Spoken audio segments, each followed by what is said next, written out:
का एक ऐसा टूरिस्ट डेस्टिनेशन जहां का 90% हिस्सा जंगलों से घिरा है और इतना ही हिस्सा आज तक इंसान ने देखा ही नहीं। यानी आज हम जिस टूरिस्ट डेस्टिनेशन की बात करने जा रहे हैं उसके ज्यादातर हिस्से को आज तक इंसान ने देखा ही नहीं। कोई इंसान वहां तक पहुंच नहीं पाया। हम बात कर रहे हैं भारत से 800 किलोमीटर दूर भारत सरकार के केंद्र शासित प्रदेश अंडमान निकोबार की 572 आइलैंड्स को मिलाकर बनने वाले इस केंद्र शासित प्रदेश के अब तक केवल 36 आइलैंड तक ही इंसान पहुंच पाए हैं। केंद्र शासित प्रदेश होने के नाते यहाँ पर रूल लेफ्टिनेंट गवर्नर करते हैं। यहाँ वर्ल्ड का फेमस टूरिस्ट डेस्टिनेशन है।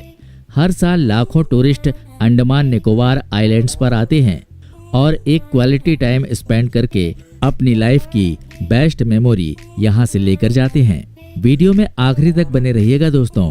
आज हम इसके कुछ ऐसे फैक्ट्स रिवील करने वाले हैं जिनके बारे में जानकर आप जरूर चाहेंगे कि एक बार अंडमान निकोबार की ट्रिप प्लान की जाए। आइए चलते हैं अंडमान निकोबार की एक शानदार राइड पर। अंडमान निकोबार द्वीप समूह भारत का ही इम्पोर्टेंट पार्ट है, लेकिन इस द्वीप के कई ऐसे तथ्य हैं जिनके बारे में बहुत से लोग नहीं जानते। यहाँ रहने वाले बेसिक ट्राइब्स पीपल बड़े ही रिजर्व नेचर के होते हैं। ये बाहर से आने वाले लोगों के साथ घुलते मिलते नहीं हैं। यहाँ के निवासी मैन जारवा जनजाति से हैं। ये 500 से भी कम की संख्या में हैं। ग्लोबलाइजेशन के इस दौर में भारत के ये आइलैंड बेहद चर्चित हैं, लेकिन आज भी इसकी कई ऐसी जगह हैं जहां इंसान पहुंच ही नहीं सका है। इसके कुल 572 आइलैंड्स में से 36 ही जाने या बसने लायक हैं। निकोबार आइलैंड्स पर जाने के लिए आम पब्लिक को गवर्नमेंट परमिशन नहीं देती। केवल किसी रिसर्च या सर्वे टीम को ही इन जगहों पर जाने के लिए परमिशन मिलती है। टूरिस्ट के लिए यहाँ जाना भी मुश्किल है। यहाँ पर सबसे ज्यादा समुद्री कछुए पाए जाते हैं। धरती का सबसे बड़ा कछुआ यहीं पर अपना ठिकाना बनाता है। इस कछुए का नाम डर्मोकेलेस कोरियासी है। ये साइज में बेहद बड़े होते हैं और हर साल अंडमान पहुंचते हैं। धरती का सबसे छोटा कछुआ ओलिव राइडली भी अंडमान पहुंचकर घर बनाता है। इंडियन गवर्नमेंट के द्वारा रिलीज किए गए 20 रुपए के नोट के बैक साइड पर नजर आने वाला जंगल अंडमान निकोबार की ही तस्वीर है। अंडमान निकोबार केएम आइलैंड्स की एग्जिस्टेंस को लेकर लोगों में अलग अलग प्रकार की मान्यताएं हैं। प्रचलित मान्यताओं के अनुसार अंडमान शब्द हनुमान का एक रूप है जो संस्कृत मूल के मलय भाषा से प्रचलित हुआ है। दरअसल मलय में रामायण के हनुमान पात्र को हंडुमान कहा जाता है और निकोबार का मतलब है नेकेड लोगों का लैंड। अंडमान में कमर्शियल फिशिंग बैन है, मतलब यहाँ की मछलियाँ दुनिया में सबसे लकी होती हैं। इन्हें अपनी पूरी लाइफ साइकिल जीने का मौका मिलता है। भारत से लेकर अपनी पूरी लाइफ जीने के बाद ही उनकी नेचुरल डेथ होती है। जिस तरह धरती पर शिकार बैन है, वैसे ही यहाँ पानी में फिशिंग नहीं कर सकते। लैंग्वेजेस की बात करें तो अंडमान में सबसे ज्यादा बंगाली भाषा बोली जाती है। इसके अलावा हिंदी, तमिल, तेलुगु और मलयालम भाषा बोलने वाले लोग हैं। दुनिया के सबसे बड़े केकड़े यहीं पर मिलते हैं। अंडमान में कोकोनट क्रैब बहुत ज्यादा पाए जाते हैं। ये जमीन पर पाए जाने वाले सबसे विशाल क्रैब होते हैं। इन केकड़ों की लंबाई 1 मीटर तक हो सकती है। इनका पसंदीदा फूड कोकोनट होता है। ये अपने मुंह से नारियल के मजबूत खोल को भी तोड़ देते हैं। इंडिया में केवल अंडमान में ही आपको वाल्कोनो देखने को मिलेगा। इंडिया में एक ही एक्टिव वोल्केनो है जो अंडमान के पोर्ट ब्लेयर से 135 किलोमीटर दूर स्थित है। 2005 में इसमें विस्फोट हुआ था। तब से लेकर आज तक इसमें से लावा बह रहा है। इस एक्टिव वोल्केनो को आप एज ए टूरिस्ट अंडमान में जाकर देख सकते हैं। अगर आपको बटरफ्लाई अच्छी लगती है, इनकी फ्लाइंग अच्छी लगती है, इनके कलर्ड पंख आपको लुभाते हैं, तो आपके लिए अंडमान आइलैंड से बेहतर दुनिया में कोई जगह नहीं। अंडमान में बटरफ्लाई बहुत सारे नंबर और टाइप में आपको दिख जाएंगी। अंडमान तितलियों के लिए हैप्पी आइलैंड है। आसमान के उष्ण कटिबंधीय आइलैंड से ढेरों तितलियां यहाँ पहुँचती हैं। बात करते हैं दुनिया के उस पहले यूरोपियन सिटीजन की जिसने अंडमान में अपनी कॉलोनी बसाई थी। ये डेनमार्क के निवासी डेनिश थे जो 1775 में अंडमान पहुंचे थे, जबकि अंग्रेज पहली बार 1789 में अंडमान के चथम आयरलैंड आए थे। अंग्रेजों ने यहाँ अपनी कॉलोनी और नेवल मिलिट्री बेस बनाया। भारत से ज्यादा अंडमान इंडोनेशिया और बर्मा के नजदीक है। अंडमान की इंडोनेशिया से दूरी 150 किलोमीटर है, जबकि भारत की सीमा इससे 800 किलोमीटर दूर है।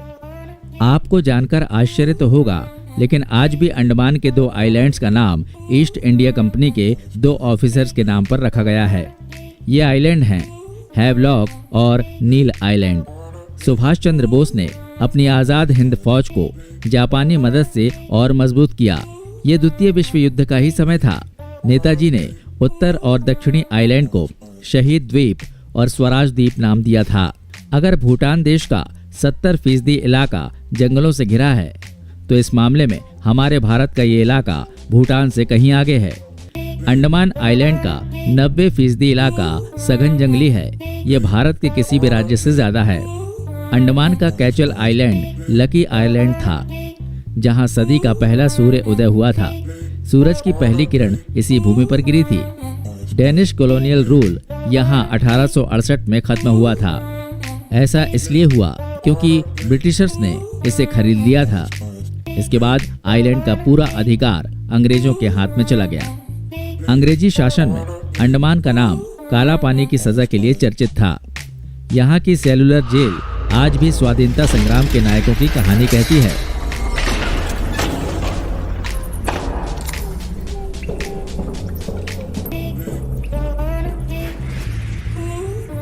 हालांकि इस जेल को अब राष्ट्रीय स्मारक में बदल दिया गया है। सेकेंड वर्ल्ड वॉर के टाइम पीरियड में अंडमान और निकोबार एकमात्र भारत का ऐसा एरिया था जिस पर जापान ने कब्जा जमाया था। जापान ने भारत के उत्तर पूर्व के कुछ हिस्सों को भी कब्जे में लिया था, लेकिन सिर्फ 6 महीने के लिए। इस आइलैंड पर 3 साल तक जापान का कब्जा रहा था। अंडमान का स्टेट एनिमल है डुगोंग। ये एक समुद्री जीव है और अपने जोड़े संग बेहद शर्मिला रहता है। इनके 5 ब्रीडिंग सेंटर हैं, जिसमें से एक अंडमान में है। बात करते हैं यहाँ के फेमस टूरिस्ट डेस्टिनेशन की। हैवलॉक टापू ये अंडमान निकोबार का सबसे फेमस आइलैंड है। लाखों टूरिस्ट हर साल यहाँ पर आते हैं। यहाँ के कुछ फेमस बीच हैं जो टूरिस्ट के बीच काफी पॉपुलर हैं। इनमें राधानगर बीच, एलिफेंट बीच, विजयनगर बीच और काला पत्थर बीच प्रमुख हैं। समुद्रिका समुद्री संग्रहालय इंडियन नेवी के अंडरटेकिंग में चलने वाला ये म्यूजियम आपको अंडमान निकोबार के बारे में डिटेल इन्फॉर्मेशन देता है। अगर आपके पास घूमने का टाइम कम है तो आप इस संग्रहालय में आकर अंडमान निकोबार की इन्फॉर्मेशन ले सकते हैं। Mahatma Gandhi marine national park 1983 में बनाया गया ये पार्क पोर्ट ब्लेयर से 30 किलोमीटर दूर बंदूर में स्थित है। इस पार्क में बहुत ही रेयर सी एनिमल्स और स्पीशीज आपको देखने को मिल जाएंगे। चिड़िया टापू अगर आप पक्षियों को देखने के शौकीन हैं, उनकी चहचहाहट, रंग बिरंगे पंख और आकार देखकर अगर आपको बड़ी हैप्पी वाली फीलिंग आती है, तो अंडमान निकोबार में ये टापू आपके लिए बेस्ट डेस्टिनेशन है। यहाँ की नेचुरल ब्यूटी देखने लायक है और आप यहाँ आकर नेचुरली वर्ल्ड क्लास बर्ड्स को देख सकते हैं। बरातन टापू इस टापू पर बेसिकली आदिवासी समुदाय के लोग रहते हैं। यहाँ सबसे फेमस है चूने की गुफाएं। पहले यहाँ पर पर्यटकों को आने की इजाजत नहीं थी, लेकिन अब यहाँ टूरिस्ट आते हैं और इन गुफाओं के साथ साथ यहाँ की नेचुरल ब्यूटी और ट्राइब्स लाइफ स्टाइल के बारे में लाइव इंफॉर्मेशन हासिल करते हैं। बैरन आइलैंड भारत का एकमात्र ज्वालामुखी इस आइलैंड पर मौजूद है, जिसमें 1787 से लेकर अब तक 10 बार विस्फोट हो चुके हैं। इसे बैरन इसलिए कहते हैं क्योंकि यहाँ पर कोई भी इंसान नहीं रहता। नील आइलैंड नेचुरल ब्यूटी से भरा हुआ ये आइलैंड 1857 की क्रांति में क्रांतिकारियों पर जुल्म सितम करने वाले अंग्रेज ब्रिगेडियर जनरल जेम्स नील के नाम पर रखा हुआ है। ये भी एक फेवरेट और फेमस टूरिस्ट डेस्टिनेशन है। काला पानी ये यहाँ की एक ऐसी सेलुलर जेल है जो अंग्रेजों द्वारा बनाई गई थी।